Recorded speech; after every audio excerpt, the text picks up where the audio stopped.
محترمو لیدونکو د اسلام هغه لاره چې ستا رب ته د ټاکلې نشراتي اداره د کلام الله ترجمه او لنډ تفسیر په روانه پښتو ژبه کې وړاندې کوي. مفسر شيخ القرآن والحديث حضرت مولانا عبد الواحد واحدي دامت بركاتهم العالية. أعوذ بالله من الشيطان الرجيم. بسم الله الرحمن الرحيم. وعلم آدم الأسماء كلها ثم عرضهم على الملائكة فقال أنبئوني بأسماء هؤلاء إن كنتم صادقين. قالوا سبحانك لا علم لنا إلا ما علمتنا إنك أنت العليم الحكيم. قال يا آدم أنبئهم بأسمائهم. فلما أنبأهم بأسمائهم قال ألم أقل لكم إني أعلم غيب السماوات والأرض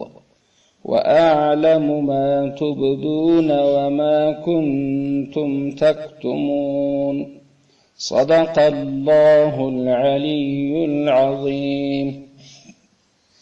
د پرون خبر استشفاء چې ملائکه او د الله عز وجل څخه د حکمت په تلاش پوښتنه وکړه. برای نو ستا پاکي، ستا حمدونه، ستا تقدس موږ بیانوو. دا چې ته بل خلیفه جوړه زموږ پر ځای باندې راولې، نو د دې به حکمت څه پیدا به نو چی شي؟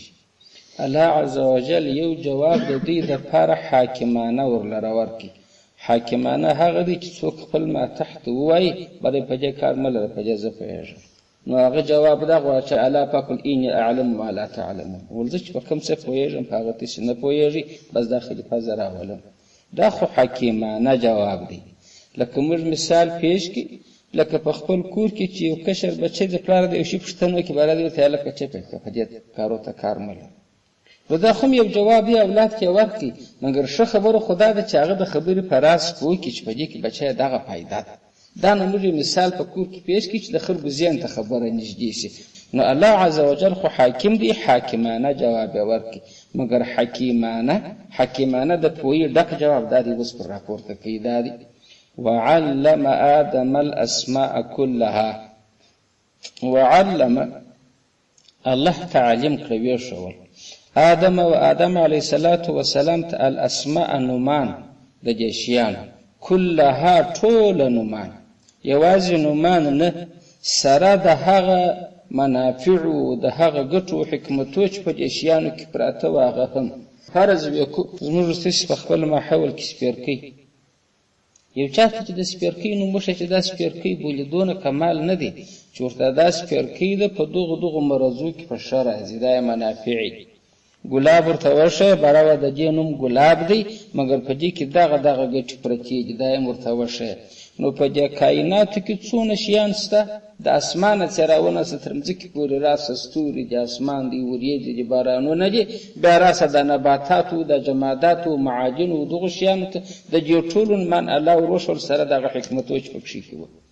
وعلم ویښول آدم او آدم ته چا وښول؟ د علمه فاعل چې دی هغه الله عز وجل دی، هغه ته ضمیر راجع دی. الله وښول آدم او آدم ته الاسماء نومان دا به خپل ورسره وایي چې هغه د حکمتو سره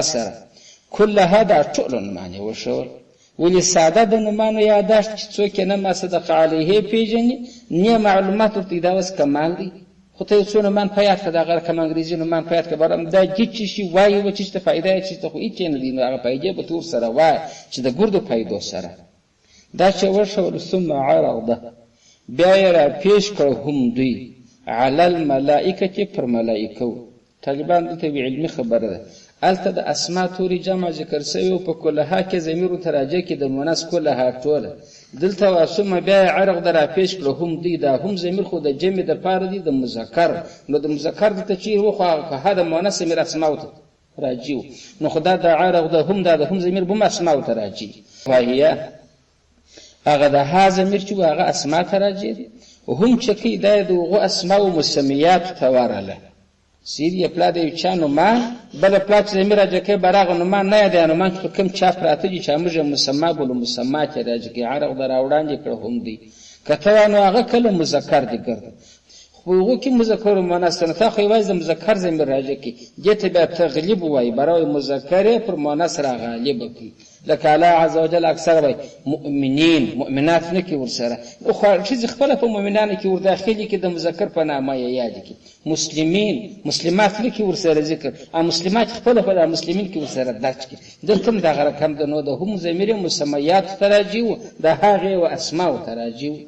ثم بیا عرق درا پیش کړو هم د مسمیات د جنومانو چې پر کوم شیانو پراته پر چا را پیش کړ علی الملائکه کی پر ملائکه برای ملائکه ته د شیان و درول کانمان ته و درول هغه شیان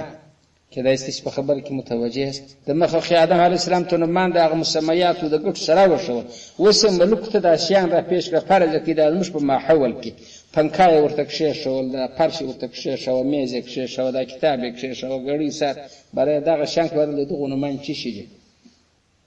دائما لوکتل فقال الا فاكو فرمایل انبئوني باسماء هؤلاء انبئو تس اخبار بیان وکي ملائکه ني ومات باسماء فنمان سر هؤلاء دغه شیان چې د حاضر پراته دغه نومان وسرایات کی ان کنتم صادقین ان کنتم کچیر تسیاست صادقین رشتنی په خپل خبره کې چې توا د خمزه خلافت په ما پردي اغلی سبحان الله زوایم تعالی پاک بیانوم حمدونه بیانوم منزونکم خلافت خو به د غدا په ما پردي نو د انسان په خلافت په خلیفہ کول کې به کم حکمت پروت علاوه واقعي پتا پردي د مزګه د خلافت لپاره د غرد ضرورت ست پتا د پردي ونه سدان مان چی ملائکه څو توای په جواب قالوا ملائكه ويل سبحانك پاکده تعالی سبحان پاکده تعالی اے الله تدیر پاک ذات لا علم اتس علم نستل نازم د پاره الا مگر نه ما اغه علم علمتنا چتاره شو ولید مجوره د انسان در پیدا کېدو د مخه ام د ملائکه په جمزکه کې ګمارل سی وی چا پیرانان شباخ دسو خدالتم د ملائکه څوک پر دریابو مکرری وي څوک پر بادو مکرری وي څوک پر تیش مکرری وي په جمزکه کې خو ورشان خو نو ملک اریو برل ماته چې د وبو کار سپارل دي د وبو نوم مزدادي د وبو تذر معلومیږي چې دغه بخار او دغه علاقه ته ځالته باران ورول کیږي ته چاته وای په دغه پیژن چې د خپل مسلک میست کې ولاکم یا د شنوم زدي ولکه حکمت را معلومیږي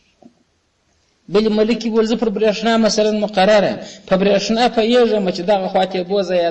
دغه نوم مزدادي نور څه په بل څه پیژن کله اس په خبر وستې سپويږي لکه مشت په خپل ماحول کې وسیو چاته یو څوک دی نجار دی دروازې جوړي بل تور تاسو لازم مټر نشته ټیټ دا وسره کړي نو غو ته څو نو ملائکه والا ته دا حوزه پیش کې ورلا تاج کوم مخصوص معلوماتونه مشترک کړي دي دا غڅ چې مغواړي په هیڅ نه پیږي پرون مردا خبر ویل چې د ملائکه او علم قرآن مختصر دي د سی عجز کار کې برز ما خو یو خصوصي شی دي اری ملائکه دا غڅ چې مدس کې په هیڅ ولا په پیژن لا علم اتس علم نسل لنا زمر د پاره الا خو بیا سما هغه قدر علمت چتا شو ولدینا او مشتئ الا چا شو ولدی هغه لږ دا غڅ افتونه ز په چی پیژن إنك أنت العليم الحكيم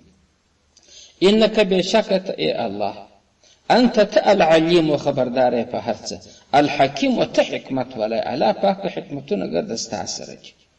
ده حكيم ترجمه چکی بس به خلاصه ترجمه دروشم الحكيم رازدانیه رازدانیه پټ خبره الله ته په ارشی کې ولا راز لري زه په جنوب په پوهېږم په جنوب نه پوهېږم نو علم اميه حكيم معنا پټ رازدان اميه کله اس خبرته متوجه سوي از په عجز اقرار وکي خپل عاجزي ښکارا کړ اوس نو چې دی خپل هغه اقرار وکي چې بل هغه خلک نه وي زمات ملائکه د علم په باره کې ځان مات وشوي هغه خپل ماته یو منل پر هغه سربېره الا الکین چې دا ماته برملا ښکارا سي ګرد جهان ته بار آدم علی السلام تور تر پیش بارل تیوس پر لاشته کدا شي انده وای کتاب دانو باندې ته پیډیم ګرد بیان کړ ګوره چې خبره ښکارا ځکه ملائکه بالا منکر ده ملائکه وختي لاغه د خلق پر چا باندې لاس پورته کې چې معنا زه تسلیم یم د تسلیم ژغه وکي چې لا علم لنا الا ما علمتنا دا الله په حکمت باندې ګویا سوی دا الله تعالی په علم چې خبردار واقع په انسان کې به کمال بس موږ نه لرو دا کمال مگر یا چې شش کار سي نو آدم علیه السلام تعالی خطاب قال الله پاک کو فرمایل یا آدم او ای آدم انبئ اخبارك هم وديت باسمائكم وما نسرهم دغه شیانو چې دا پراته حاضر برالونه سوسیته ورته بیان کوي به نوم بیانې ام به فائدہ بیانې چې د دې شدغه فائدہ ده دغه ګټه فلما دلاله طرف امر دي اوس ام بیانکهم ودیته فلما هغه وخت ان به چې آدم علی السلام بیان او اخبارکهم وجه ملائکته باسمائهم باسماء فنمان سرهم دغه شیانو قال الم اقول لكم قال الله بارك آدم علی السلام قد شیان و والالم اقول اياما نووي لكم سيسد فار يا ملائكه اني اعلم غيب السماوات والارض اني اعلم بويجم غيب فبط سر السماوات الاسمان فاسمان كم بت خبر بوغول هذا خبرهم والارض فمزكه كي بت خبر بوغوز خبرهم نخد انسان دغه پټ استعداد ما ته معلوم شي نه لري نو په دغه مول څه دی خلیفہ کوم واعلم ما تبدون الا واعلم وزف يجم ما فاغه خبره تبدون چې تاسو ښکارا کوي ملائکه په دغه خبره ښکارا کوي چې الله پاک مش حمد وایي مش پاکي بیانو په مزګه کې نو د بل خلیفہ چې دی نو د جيب حکمت چې شي راته ویوا دا خبره ښه ښکارا وکړه دا ما کنتم تکتمون خبره به چې شو ملائکه دا سره ویلی و بارای ول کې انسان په خپل منځ کې ویل کې انسان په مزګه کې خلیفہ هم کی تربیه به زمش په لاس کې ولې مش خو ګناه نکو په ګناه نه اخته کیږي په دې خو د مزګه استعداد پر اتجاه شهوات په پرتی رقم غلطي بکی تربیه او اصلاح بس مش په لاس کې دا پټ ویلو الله ولغه جمع تر معلوم دي اسلام ته نه څه کولای دي انسان اسلام انسان کی د انسان اسلام نه پیری کولای شي ملک کولای شي دې دواره به خادم په توګه استعمالي ملک به خبر تر ولي بارانونه به وري نور خدمتونه بکی د انسان که پر غلط روان شو د دې اصلاحات به څوک بل انسان ورته متوجي انبیاء علیهم الصلاه والسلام بکی انبیاء ټول د انسان د قسمت څخه دي او ګرد انبیاء د انسان د اصلاح لپاره غل الله هغه خبره ګمره معلومه ده چې په ټمو کړی ده چې اصلاحات به زموږ په لاس کې سیدی خلافت ده الله چې د ښکارا دی وکړه چې حکمت یې څه دغه جواب دی وسو چې په ټجه کړی دغه دی وسو چې دلته د مزکی په خلافت کې چې کوم علم پکار دی د انسان د اصلاح لپاره چې کوم علم پکار دی ته نه ولاکه د خلافت علم لري نه ولاکه د اصلاح علم لري دواړه چې هغه د انسان سره ملګری دي هم د مزکی خلافت پر مخه به ولای شي او هم د یو فاسد انسان اصلاح به انسان کولای شي تر دې ځای ترجمه سو کېدای شي چې په دې یاس وس په دې کې علمي سوالونه سچ خلګي په قران باندې کې تثبوت متوجه شي اول سوال دا دی آیات ورسی وعلم آدم الاسماء مشغول دا حکیمانه جواب دی چې حکمت خدغه تقاضا کوي چې انسان کې دغه استعداد سم لیک پتا کې نشته خلک وای دا څنګه حکیمانه جواب پر دې سوال لري تاسو ترجمه ته وګوره وعلم الا وشول آدم و آدم ته الاسماء انمان كلها طوله ثم عرضهم على الملائكه به پر ملائکه را پیش کړ د دې د پاره د سوال د پاره به مثال کړي برابر په سوال کویږي یو دوه شاګردان چې زه غواړم چې امتحان ځنی واخلم و دې یو ته باره یو انعام ورلره ورکم نو څه چل کوم دا یو را جلا کوم باره د سوالو جوابونه ورورشه ابل ته نور شه باره نو راسم فارسی ورته کښې نو چونه سی وسه حل نو چا ورشوي به خو خپل حل ابل ته منه شوي دا کامیاب شي بس انعام ده نو دا خو دغه چم په وکی په ملائکه باندې آدم علیه السلام ته الله شیان ورشول د ملائکه څخه پټ چوروي شو ورسره سي ملائکه ته جواب راکړي نو دغه جوابونه ځکه چانه یو شوي انسان ته جواب راکړي هغه د ستې جواب وړاندې کوي ته بس خلافت کې وګټي د مځکه خلافت ستاسو وس په دې رقم د ملائکه قناعت کیږي په دا رقم هغه شاګرد په دغه کانې کیږي چې فټي استاد وروشي برای امتحان ځنی اخلي ایو خارکی چې نه دي شولې یو ته شولې برای دا لک پاسو خلک ته دا تا پاس کې پاس ته می خو دا کامیاب ده کومي خو تا کامیاب کتاب پټ شین شولې دا خدای رقم مضمون نه راووت جواب یو جواب دادی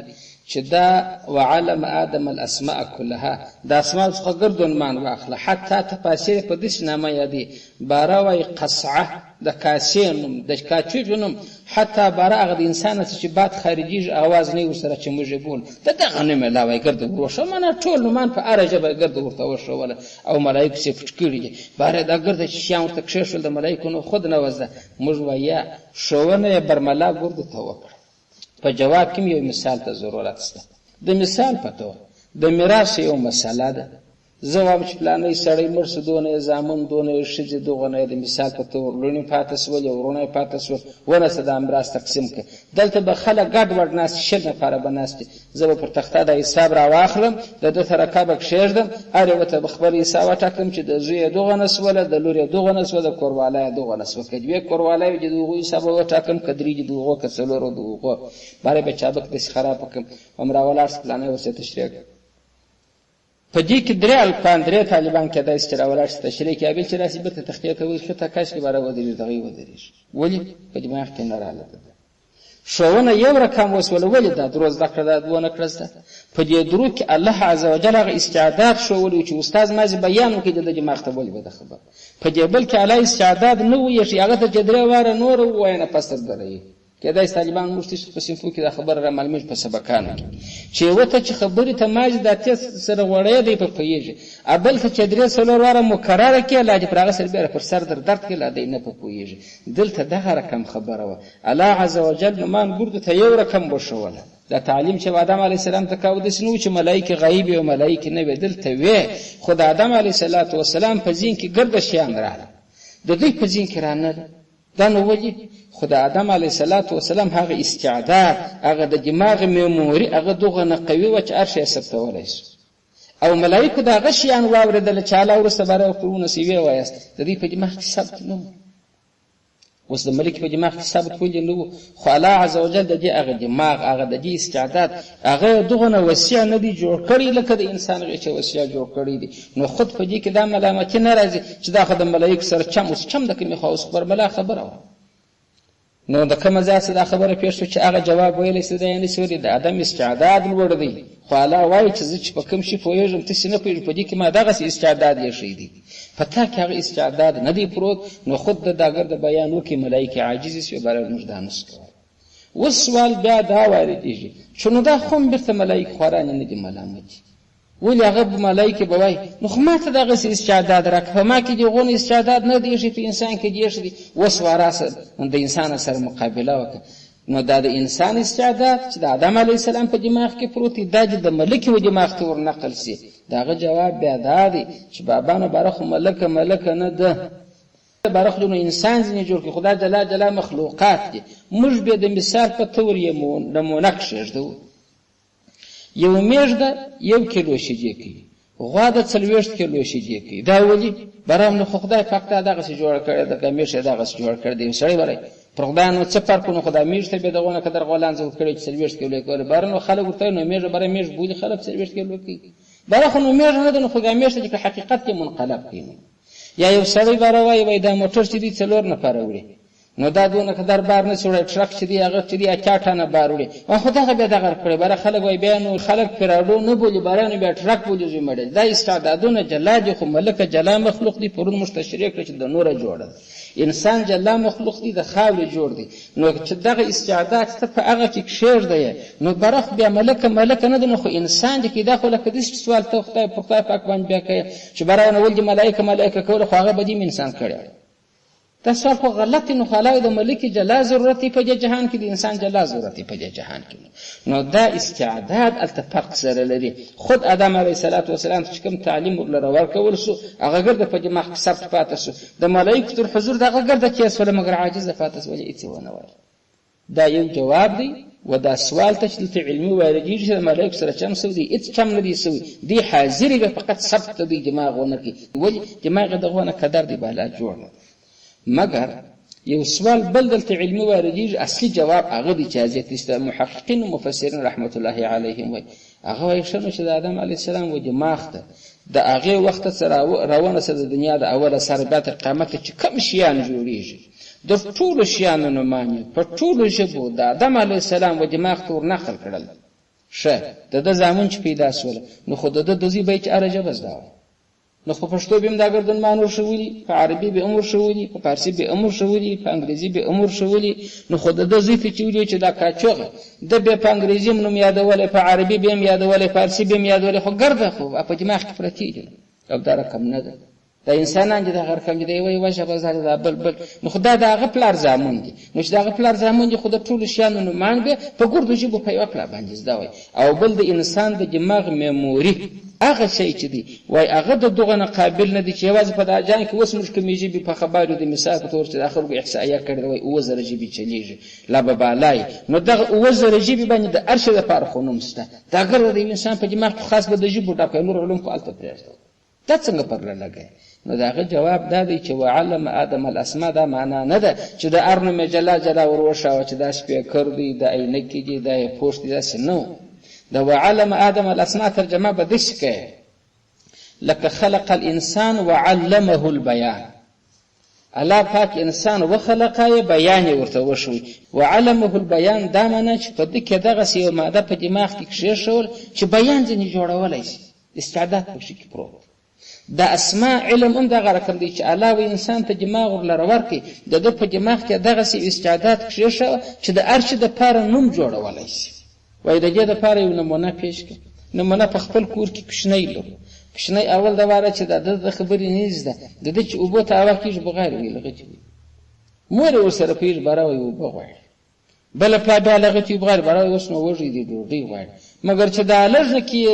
د اعصابو دماغ قوي شو خپله شیانو ته نوم ږدي، باره وایي ممۍ. اوس ورته وایي چې ممۍ تا ته چا وښوه؟ اوبو ته خپل د بو باره دا بو غواړي. دغه رسم کې د مور پلار ځینې ایسته کېدی چې خوله خاموشه ونسي، غږ دې نه کوي، دی په خپل ځان کې ژبه جوړي، د ده مجبوریت دی. باره بوټ ته خپله نوم ږدي و کلم ته په خپله نوم ږدي، کلم نه پرېږدي بل پرېږدي، د ځانه یې جوړوي. کېدای شي په خبره اوس پوهېږي. اوس د انسانان چې نوي تخنیکونه کوي، نو دا نومان کله په کتابو کې راغلي وو چې که دغه شی جوړ کړي باره یې سپیکر بول، خو چې جوړه کړي ورته متوجه شو دا دی چې باره بیا بولم چې شي د دې ته به سپیکر وایي. دی چې شی جوړ کړي باره ورته اخیستي اوس به نو نوم چې شي پرېږدم باره دې ته به فلانی شی وایي. دغه استعداد چې دی، دغه استعداد د انسان غیر ختمېده نه لري، دغه یو خزانه ده، دا یو چینه ده ځینې راوځي چې در اخرته کوم شیان جوړېږي، دی نوم ورته جوړولی شي، ورته ایښولی شي، ملکه ورته عاجزه ده. په دې کې دغه استعداد نشته چې ناوړه د شی ورښکاره کړي چې دا څه شي دی، چې الله یې ور ونه ښيي دا نه پوهېږي دا څه شي دی. کېدای زما په خبره اوس تاسې پوهېدلي یاست. که دغه رقم د علامه آدم الاسماء ترجمه وکړي، باره هغه سوال هم نه واردېږي چې ښه نو چې انسان ته یې وښوه ملایکو ته یې ونه ښوه، نو ملایکه به خود ناکامه کېږي، انسان به کامیابه کېږي. وعلم آدم الاسماء دغه معنا چې د نومانو د ایښولو استعداد یې ده ته ورلره ورکړي. وایي که چېرې څوک را ولاړ شي دا رقم وکړي، یو 100 کوچنیان په یو کوټه کې کول کړي، باره هغه د دوی د خوراک شیان در کړکۍ ورباسي، اوبه ورلر ورکړي، کاچوغه ورکړي، چوکۍ ورکړي، کلام ورکړي، کتابچه ورکړي، خبرې جګر سره نه ورسره کوي. دی دې 100 کاله بعد را وباسي د الکوان شی چې خپل ځان ته ژبه لري، دوی به ګرده سره پوهېږي.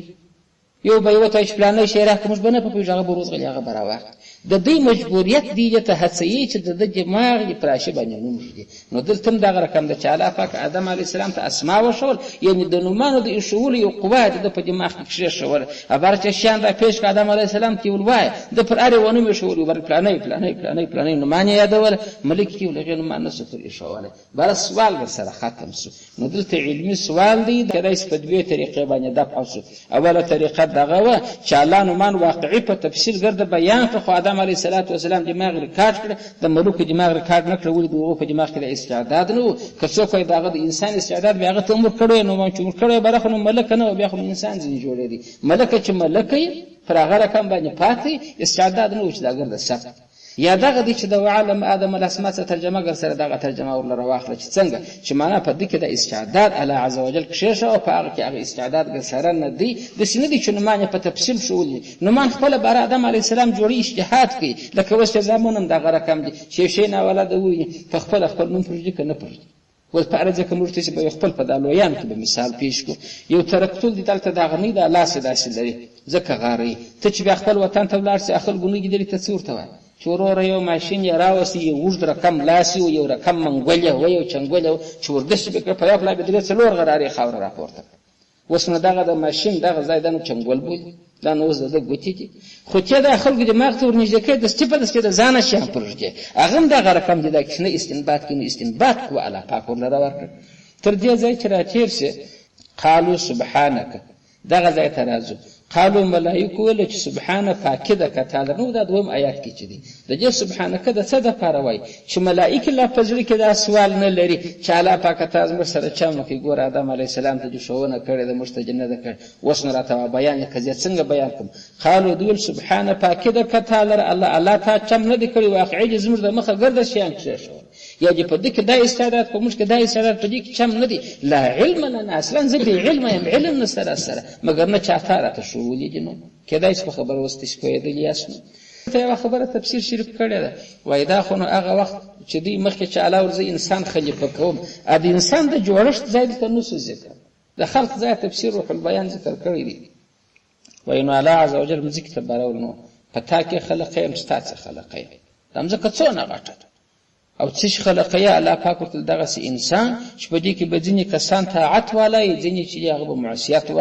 معصیت والی اور ته اچوم او هغه چې طاعت والی هغه یې جنت ته اچوم او مځکه په ژړا سو ژړا وایي د مځکې دغه ده چې دا مځکې چې د اخره خوټ کېږي دا اوبه ځینې راوځي دا د هغه وهم و ترسه څخه الله عز وجل په دې کې دا چینې چې دي ودې راوځي د غره په سر کې به اوبه راشورېږي دا هغه دي چې د الله عز وجل د هغه خبرې څخه دوی وبېرېدل بره اوبه ځینې راشروع سولې خلک نه وي چې زحمت په لاس برای بدن مې ګرده خلاص تر سره تورنکه خولې را باندې وبهېدې پر دې خبرې دغه نه زحمت کېږي پر زما څه خلق یې ولو نو مځکې بره خپره خوا به دې ښکاره کړه عجز و زارې یې ښکاره الله عز وجل امر و جبریل امین ته وکړي برایل د مځکې د ګرده مخه څخه ستا په موټ یو موټ خاوره راټوله د جبریل امین موټ دی نو تاسې جبریل امین داسې مه پرځئ باره وایي لکه غټ یو سړی چې فارس کې لکه دغه نه چې د اسمان ګرده چې وخت یې وزرونه وغوړول وزرونه نبي علیه السلام چې ویل دی د وزرو چې تاسو ورته وبېرئ چې ګرده اسمان یې نیولی نو موټ بې څونه ویل یو قبضه یې د ګرده مخه راټوله جبریل چې راغی مځکې چې ورزه ستا څخه یو قبضه و یو موټ وړم مځکې ورته ویل څه ده پکې ویل الله رالیږلی دې ویل د هغه الله وړی مې در وړی دی که به زما څه وړې خو دا انسان ځینې جوړوي او د هغه په نسل کې به دا ګناهکاره و دغه عبادت والا راځي خو ګناهکاره دوژخ ته چې دوژخ ته مې ولې ورکوې په لاس بس د الله په لحاظ مایله خبره چې عاجزي ورته وکړه د جبریل امین زړه پر وسو څه بره ځینې ولاړې الله چې ولغه هغه بغاري وي هچینې خو مدلای ژړا یو بغاري د زاري هغه زما څه مه اخله نو بیا وروسته د هغه میکایل علیه السلام ورته راولېږه چې تېز یې راغله میکایل علیه السلام هم ورته راغلی خو دا د الله هغه مقربې ملکې دي نو هغه هم دې مځکې ته ویله باره زه به یو قبضه ستا څخه ټوله کړم یو موټ الله انسان ځینې جوړوي دې بیا عین هغه ننواتې وزارې شروع کړي چې د الله روی مې در وړی دی چې اتې رالیږی د هغه الله پورې مایله که دا کار مه کوو هغه هم باره زړه پر اوسو ځینې ولاړه درېیمه درجه کې اسرافیل علیه السلام چې بله مقربه ملکه د هغه یې راولېږل چې دا کار ته وکړه هغه چې بیا مځکې ته راغلی مځکې بیا هغه ننواتې شروع کړه دی بېرته ولاړه په څلورمه درجه کې عزراییل علیه السلام ورته راوستی عزراییل علیه السلام چې راغلی چې زه دا خاوره وړمه او دې خپلې بغارې چې غارې ننواتې جوړ کړي چې د هغه الله روی مې در وړی دی چې اتې رالیږله عزراییل علیه السلام رامله کړه باره زه خو پر سر نه یم راغلی د هغه الله مې دې قسم یې چې رالیږل که دې پرېږدم زه د الله امر پرېږدم اوس ستا بغارو ته وګورم برای مرسنی عمله نو د ګرد مځکې د مخه څخه شاره ده که خوږه ده که سپینه ده که توره ده که کلکه ده که پسته ده ښه کښت کې کنه کې د دې ټولو څخه یو زره راټوله سو په دې موټ کې نو الله عز وجل هغه خشته کړه چې وایي 40 کاله خشته و هغې کیسه خو اوږده ده دغه انسانان چې طبیعتونه یې مختلف دي خو هلته د مځکې چې عدده ذره ځینې اخیسته سوې ده هغه ځایونه مختلف دي او الله عز وجل مځکې ته وویل چې بیا د هغه چې تا ته بېرته در رلیږي ستا څخه مې واخیسته خو بېرته په تا ګډېږي تر هغه اول حالت به ښه نو خود سنت دا ده چې مړی خوشبویه کوو چې واره واره راخیسته کېده خوشبویي یې نه درلودله سنت دا ده چې ور استه یې نو خوشبویي په کفنو باندې ورلګېږي مځکې ته دا روح البیان لیکلي دي نو بیا دا قصه پسې اوږده ده دا د عقایدو د قسمه څه نه ده چې خامخا به سړی عقیده پر ساتي کتاب راوړی ده ادنه چې دی هلته پروت و چې داسې جوړ سو وایي شیطان و ملکې به ګډې دلته تېرېدلې شیطان به ګای ګای راغلی بره به داسې وټکاوه خوند ښه نه ورکاوه ودته بره به ویل ولیاره نسې سری دی اجوب خو دی کېدای شي ژر به خطا وځي ځان دا به ډېر ژر خطا وځي دا روایات کې دا د دین جز نه دی چې سړی خامخا دا رقم وه هغه ځای د دین جز دی چې د انسان د تراب څخه د خاورې څخه جوړ دی، پر دې معقیده ده او دا ذرې ذرې راټولې سوي دي. دغه چې دا دی شیطان دلته وتی او ټکوي دغه د دین جز نه دی، دا تاریخي خبره ده، کېدای شي کېدای شي نه وي. هغه خبره چې د یقیني ده چې انسان د خاورې څخه جوړ دی، د هغه موټه څخه الله جوړ کړی دی او دا انسان یې خلیفه کړی دی. اوس د دې ځای څخه داسې وپوهېږي چې اسلام و علم ته څونه اهمیت ورکوي او دا د اوس کافران چې دي هغه وایي دا ملایان دا مسلمان د علم ضد. اوس ورته وایي چې زموږ دین پر دې ولاړ دی چې انسان تر ملایکه ته علم په خاطر شرافت لري. زما دا عقیده ده چې انسان تر ملک اشرف دی، اشرف المخلوقات. ولې دی خدای علم لري، د علم خدای آیتونه دی دلیل دي او ته ما ته وایې ته د علم ضد. د علم ضد خو ته د دوی د علم ضدوالي به د روشنفکري د علم ولې ضد؟ دوی علم سپکوي په انتخاباتو په اوټو کې درته معلومیږي. دوی چې د اوټ کتار ودروي دلته په دې کې به یو سړی د مثال په طور دی به د اتلسم کلاسه فارغ د کالجو ډیګري به ورسره، بل سړی به د نالیو په دا مندو کې به روینس کې نشهیي به خپل نوم به نه ایزده پلی کې چې ولاړ دي دواړه د یوه وټ حق لري. نشهیي مرزي هغه پېټۍ ته یو وټ اچي په دا بل چې پلار 40-50 لکه کالدارې خاورې کړي دي، د استادانو نه پس په ختلی دي، مسافرۍ یې کړي دي، علم یې حاصل کړي دي، پایلټ دی، ساینسدان دی، ډاکټر دی، دی به هغه په یوه سر اوس ورته وایي چې خدای دغه انصاف دی چې ته دغه ته وګوره نوم نسي لیکلی، دی هم پېټۍ ته یو وټ اچي. دا بل څونه شریف انسان دی، څونه خوارۍ پر ځان تېرې کړي دي، نو د دې وټ خو به چې د 10,000 د اندازې سره برابر وه. دې خو دغه نه خوارۍ کښلي دي. اسلام دغه رقم کوي. اسلام وایا پاچا چې ټاکي پوهان دې سره کښېني چې د علم خاوندان یې هغه اهل حل و عقد چې خبره خلاصولی وتړلی سي چې د عقل خاوند یې هغه دې کښېني د ملک پاچا دې وټاکي، هغه د ملک په درد پوهېږي. نو اوس د علم قدر زموږ سره شته که د دوی سره؟ ګورې په قرآن هم د علم قدر معلوم شي، انسان تر ملایکو اشرف شو د څه خاطر؟ د علم په خاطر. وعلم آدم الاسماء څه ورته وګورئ. او که د عمل ته راسي په عمل کې موږ علم ته ډېر عزت ورکړی دی، چیرې د یو عالم اوټ او چیرې د یو داسې بې تعلیم انسان اوټ، او دوی دواړه په اوټ کې سره برابري. نو زه ته ما ستا دونه دعوي وباټ چې په راډیوګانو کې ولې چې علم دی علم دی تعلیم دی تعلیم دی، او چې ځای د نتیجې راسي په هغه ځای کې بیرته په یوه اردن خرڅوي هغه چا تا تعلیم ورکړی دی هغه دې د روینې سره په یوه پله کې واچوي. واخر دعوانا الحمد لله.